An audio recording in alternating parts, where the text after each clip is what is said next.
The Grand Hall of the Galactic Council fell silent as Captain James Miller entered. The human steps echoed across the polished stone floor, drawing stares from the assembled alien representatives.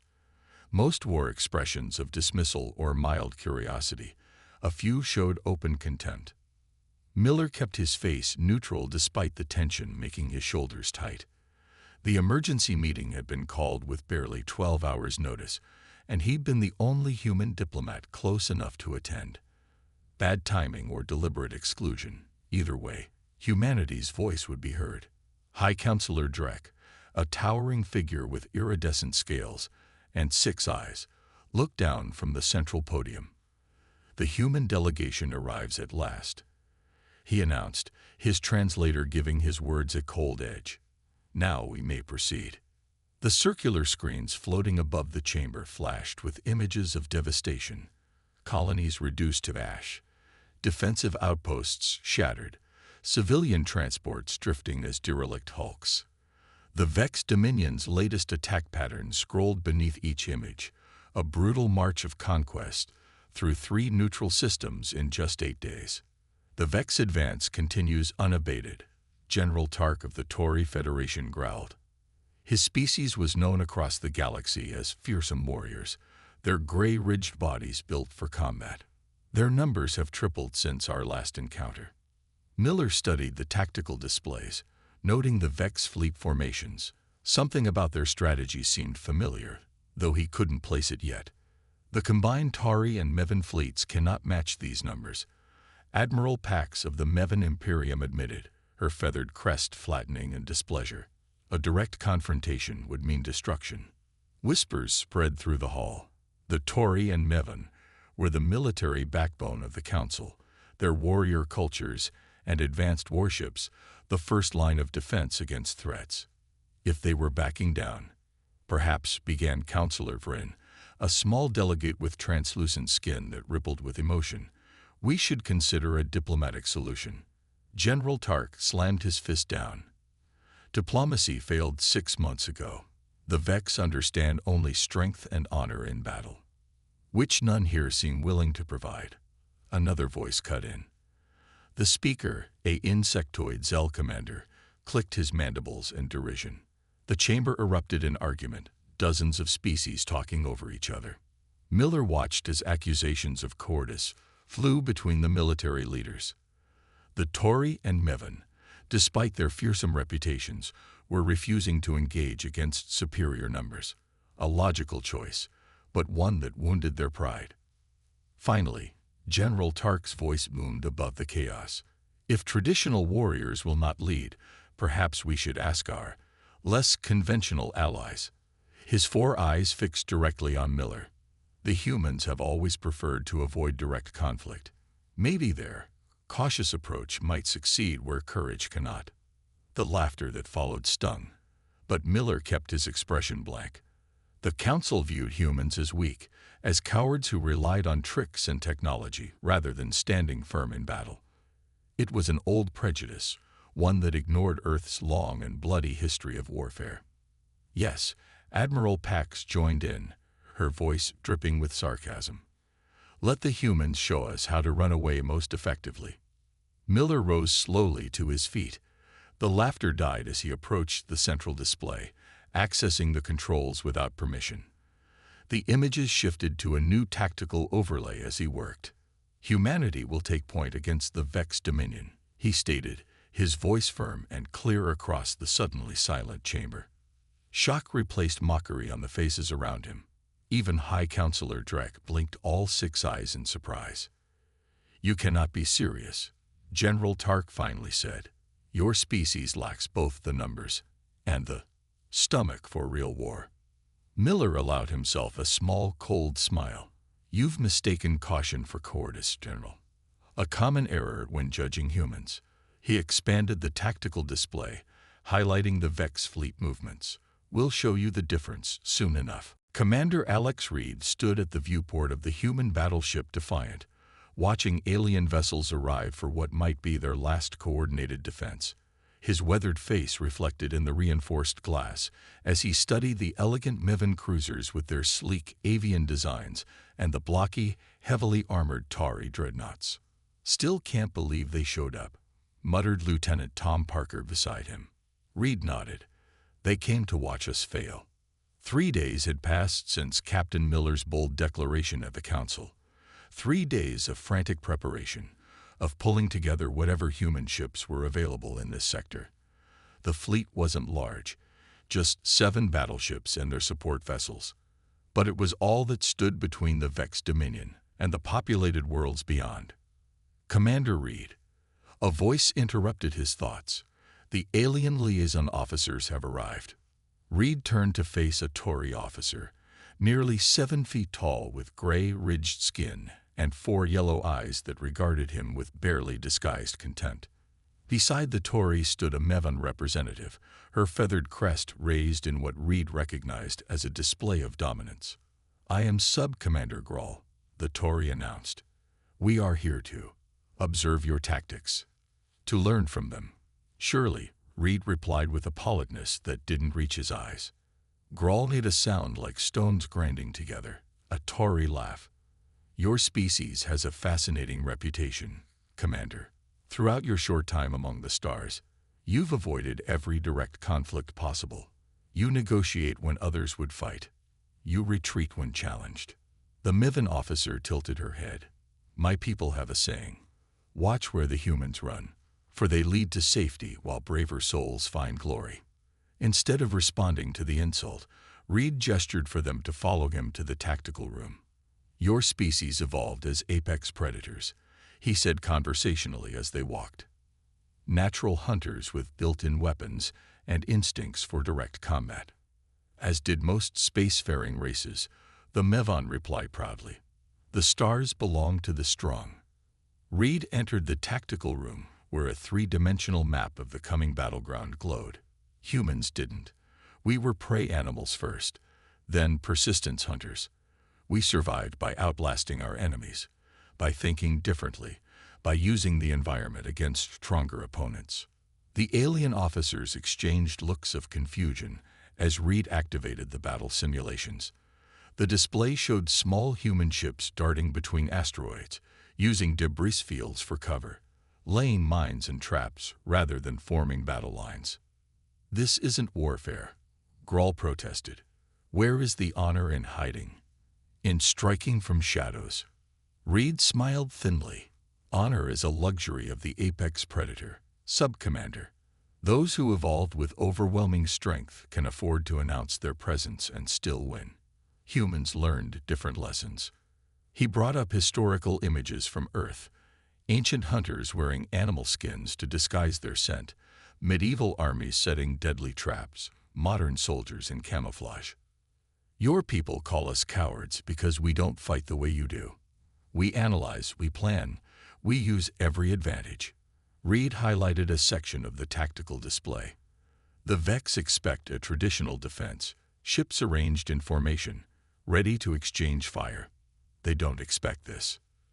The simulation showed human vessels disappearing into a nebula, emerging only to strike vulnerable points before vanishing again. "You plan to run and hide," the Mevan officer said dismissively. "We plan to win," Reed corrected. "There's a difference between cowardice and strategy, between recklessness and courage. Your people have never understood that."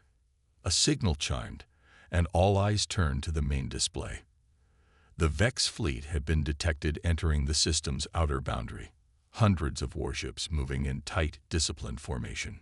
"It seems we'll have our chance to show you," Reed said quietly. "Your warrior cultures have fought the Vex head-on and failed. Now let's see what happens when the cowards take a turn." Admiral Tom Walker paced before the assembled commanders, his weathered face illuminated by the tactical hologram dominating the war room of the Defiant. Human officers sat attentively at the front, while their alien counterparts lingered at the back, skepticism evident in their postures. "The Vex Dominion expects us to meet them here," Walker said, pointing to an empty region of space between 2 star systems. His finger traced the projected path of the enemy fleet.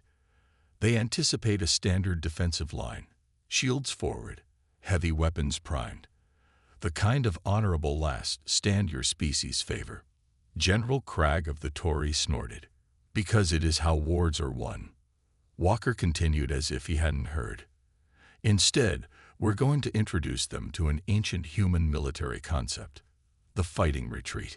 The hologram shifted, showing human vessels scattered across a vast area, no formal line of defense visible. This isn't a strategy, protested Admiral Zev of the Mivan. This is disorganized chaos. Where is your front? Your concentrated firepower. Walker smiled, the expression not reaching his eyes. That's precisely what the Vex will think. He tapped a control, and the simulation began to run. The scattered human ships retreated before the advancing Vex, seemingly in disarray.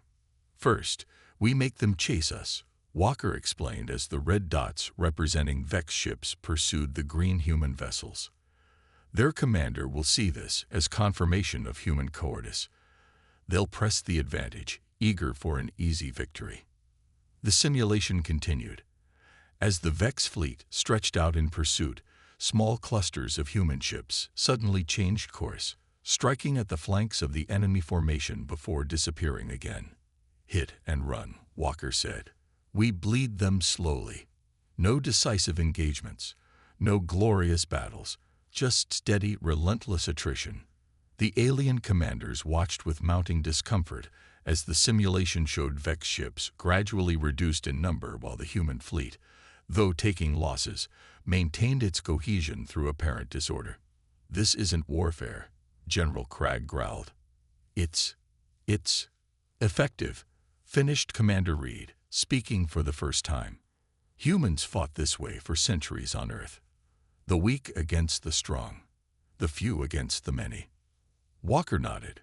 Napoleon's army pursuing the Russians across their homeland, only to find themselves stretched thin, supplies dwindling, winter closing in. The Vietnamese against technological superpowers, guerrilla fighters throughout history who refused to meet superior forces on their terms. He expanded the tactical display to show the terrain of the coming battle, asteroid fields, radiation zones, dense nebulae perfect for concealment. The Vex fight by the same code of honor that you do, Walker told the alien officers. Direct confrontation, overwhelming force. They dominate because other species try to beat them at their own game. His voice hardened. We won't make that mistake. Lieutenant Maria Diaz, head of the stealth squadron, stepped forward. My teams will target their command ship's communications first, she explained, highlighting key Vex vessels in the formation. Their strict hierarchy depends on clear orders from above. Without that chain of command, their disciplined formations become a weakness rather than a strength. One by one, human officers detail their roles: minefield specialists, electronic warfare experts, pilots trained in erratic maneuver patterns that defied targeting algorithms. None spoke of glory or honor or final stands. They discussed survival rates, efficiency metrics, psychological impact. As the briefing concluded, an uncomfortable silence fell over the alien observers. Finally, Admiral Zev spoke. You would sacrifice your honor to win. Walker's expression remained calm, but his voice carried steel. We would sacrifice anything to protect innocent lives, even our pride. He surveyed the room. In human history, those who valued honor above victory rarely lived to write the history books. He dismissed the meeting with a final statement that left the alien commanders shifting uneasily. The Vex expect warriors. We're going to show them survivors instead. And between the two, survivors are infinitely more dangerous. The Vex command ship Inevitable Conquest sliced through space, its massive hull gleaming like polished obsidian. Supreme Commander Draz stood on the bridge, his four arms crossed over his armored chest as he watched the tactical display with satisfaction. The human defensive line should appear at any moment, his second-in-command reported. Sensors detect scattered vessels ahead, but no organized formation. Draz's mouthparts clicked in what passed for a smile among his kind. So the rumors are true. The humans flee before us. The Vex had conquered 3 sectors in as many months, facing determined but ultimately futile resistance from the warrior races of the Galactic Council. Now they faced only humans, a species known for avoiding direct combat whenever possible. All battle groups advance, Draz ordered. Standard pursuit formation. No need for defensive screening. The mighty Vex armada surged forward, hundreds of warships arranged in perfect geometric patterns. Battle computers calculated optimal firing solutions for enemies that refused to present themselves. Aboard the small stealth ship Shadow, Lieutenant Maria Diaz and her team of 6 watched the Vex fleet pass directly overhead. Their vessel, barely larger than a shuttle, was powered down to minimal life support, its special coating absorbing sensor sweeps without reflection. "They didn't even look for us," whispered Technician Foster, his eyes wide as the belly of a Vex destroyer passed just 500 meters above them. "Why would they?" Diaz replied softly. "They're looking for a battle, not hunters." She checked her chronometer. 3 minutes until they reached the first trap zone. Prepare to power up. Throughout the asteroid field ahead, similar human vessels waited in perfect stillness, their crews tense but disciplined. On the inevitable conquest, the first sign of trouble came as a series of small explosions rippled across their forward sensor array. "What was that?" Draz demanded. "Mines, Commander. Thousands of them, hidden among the asteroids." Draz dismissed the concern with a wave. "Minor weapons. Continue advance. Adjust course tow." His words died as the main communication array suddenly went dark. Throughout the fleet, command channels fell silent. "Local interference," an officer reported nervously. "Something is jamming our." The bridge lights flickered and died, replaced by dim emergency lighting. Similar power fluctuations cascaded across dozens of Vex ships. Shadow and 5 other stealth vessels had powered up simultaneously, each targeting specific systems on key Vex vessels. Their precision strikes weren't meant to destroy but to blind, deafen, and confuse. "All ships, execute pattern Hydra," came Admiral Walker's calm voice to the human fleet. It was the signal to begin the next phase. Small squadrons of human fighters emerged from hiding places within the asteroid field, striking rapidly at Vex ships struggling with communications failures. They hit engines, weapon systems, and sensors in precise, coordinated attacks before disappearing again into the debris field. On the Vex flagship, chaos reigned. Without central coordination, battle group commanders had to make individual decisions, something their rigid hierarchy rarely permitted. "Find those human ships," Draz roared, slamming his fist against a console. "We can't, Commander," an officer replied. "They strike and vanish. They refuse to engage properly." Draz's eyes narrowed. "Cowards. Effective cowards," his second-in-command murmured. The Vex advance slowed, then halted as damage reports flooded in. No Vex ships had been destroyed, but dozens linked with crippled systems. The perfect formation was breaking apart as vessels maneuvered independently to protect themselves from enemies they couldn't see. In the command center of the Defiant, Admiral Walker watched the tactical display with grim satisfaction. Beside him, the Tauri and Mivan observers stood in stunned silence. "This isn't a battle," General Cragg said finally. "No," Walker agreed. "It's pest control. The humans are the pests." On the display, the once orderly Vex fleet had scattered into defensive clusters, firing blindly at shadows. And from the darkness between stars, the human ships continued their relentless, invisible assault. "The coward's way," Admiral Zev whispered. "The survivor's way," Walker corrected. "And look, they're already slowing." Phase 1 complete. 2 weeks into the conflict, Commander Alex Reed stood before a mixed group of human and alien officers. The briefing room on Outpost Sentinel, a human research station hastily converted to a forward base, hummed with low conversations. "The Vex have adapted," Reed announced without preamble, bringing up the tactical display. "They've abandoned their formal battle formations. They're deploying scout ships in a dispersed pattern to counter our hit-and-run tactics. The display showed the new Vex positioning. Smaller clusters of warships surrounded by patrol vessels, moving more cautiously through contested space. They learn quickly, noted General Cragg of the Tory.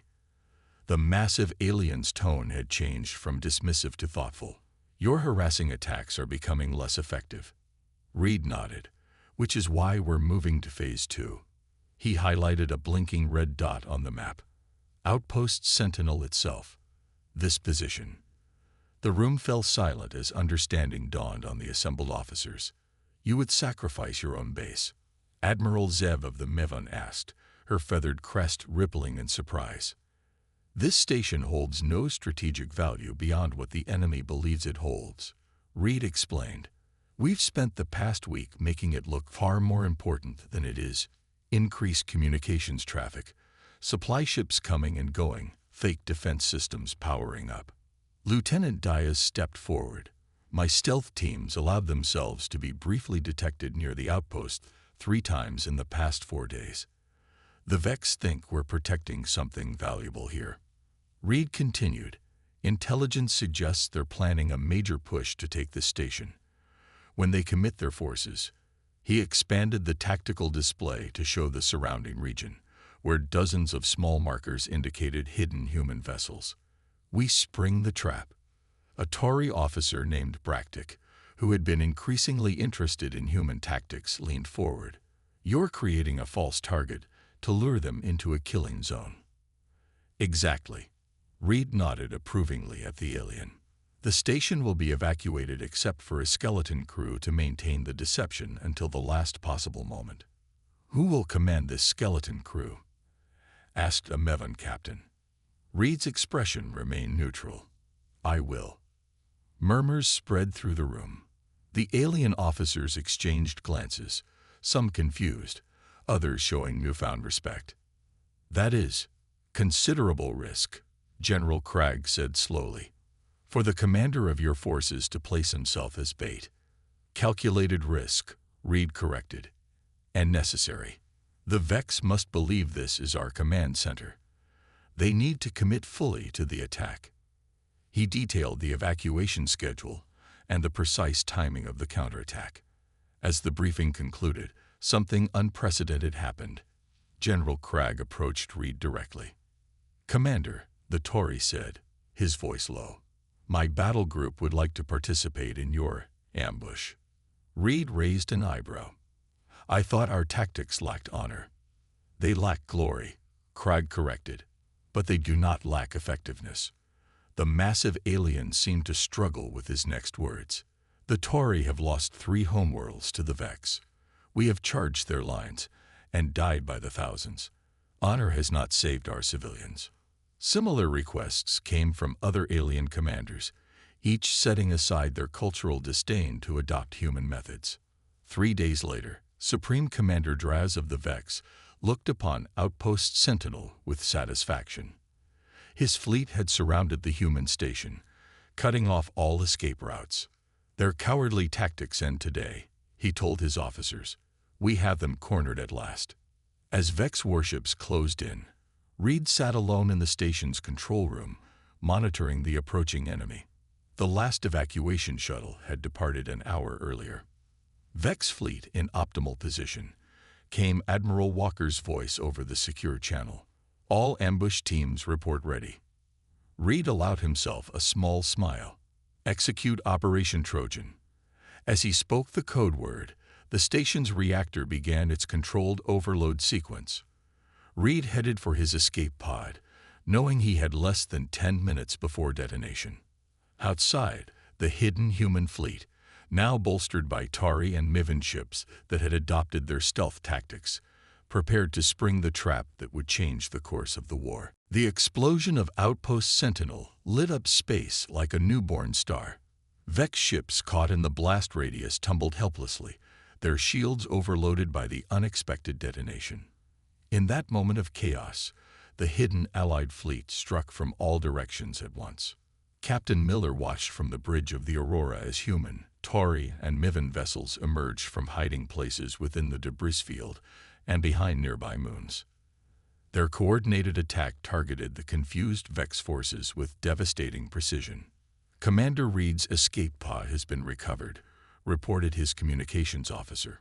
Minor injuries only. Miller nodded in relief. And the Vex response? Disorganized, sir. They're trying to regroup, but our mixed battle groups are keeping them separated. On the tactical display, Miller could see something unprecedented.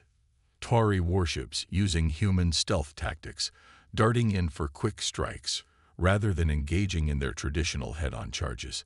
Maven cruisers were laying minefields and falling back, drawing Vex pursuers into deadly traps.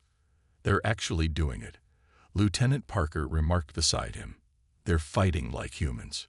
Surviving like humans, Miller corrected. That's what matters today. 3 hours into the battle, Miller welcomed a limping Commander Reed to the bridge. The man's uniform was scorched, and a bandage covered his left forearm, but his eyes were bright with victory. The Sentinel Gambit worked better than we hoped, Reed reported. Vex losses are at 23% and climbing. They've never experienced this kind of defeat. And our allies. Reed's expression turned thoughtful. They're adapting remarkably well. The Tauri especially. General Cragg has been studying our tactical manuals day and night. As if summoned by his name, the towering Tauri general appeared on the main view screen, his gray-ridged face showing signs of battle damage. Captain Miller, Cragg rumbled. My battle group requests new targeting assignments. We have depleted our current objectives. Miller couldn't help but notice the change in the alien's demeanor. The previous contempt replaced by professional respect. Coordinate with Commander Reed, Miller replied. He'll direct your forces to the next phase. When the communication ended, Reed shook his head in amazement. 3 weeks ago, he wouldn't even look me in the eye. Called our tactics the scurrying of prey animals. Now he's asking for instructions. Nothing changes minds like survival, Miller said. Over the next 2 days, what had begun as a desperate defense transformed into the first truly integrated galactic military operation. In the war room of the Aurora, representatives from a dozen species gathered around the tactical table, their previous disdain for humans forgotten as they absorbed lessons in asymmetric warfare. The key is unpredictability, Reed explained to the assembled alien officers. The Vex expect you to behave according to your species' traditional battle doctrines. When you fight like humans instead, they cannot anticipate our actions, finished a Mevon commander named Taylor, who had become one of their most eager students. Reed nodded. Exactly. They've trained to counter Tauri frontal assaults and Mivin firing formations. They have no defense against Tauri ships appearing from nowhere to strike their engine sections, then vanishing before they can respond. General Cragg, who now served as the unofficial liaison between human commanders and alien forces, stepped forward. My warriors struggled with this concept at first. To strike without warning felt dishonorable. His 4 eyes blinked slowly. But I have seen the results. We lost 8 ships in traditional engagements against the Vex. Since adopting human tactics, we've lost none. Admiral Walker entered the war room, drawing all eyes. The Vex fleet is in full retreat across all sectors, he announced. For the first time since they began their expansion, they're falling back to defensive positions. A cheer went up from the assembled officers, aliens, and humans alike. Walker raised a hand for silence. This isn't victory yet, but it is opportunity. The Galactic Council has authorized a counter-offensive. His gaze swept the room. Led by humanity, with all species fighting together, our way. The aliens who had once mocked humans as cowards now nodded in agreement. The tide had turned. The bridge of the Aurora hummed with quiet tension as Captain Miller studied the holographic display of the Vex home system.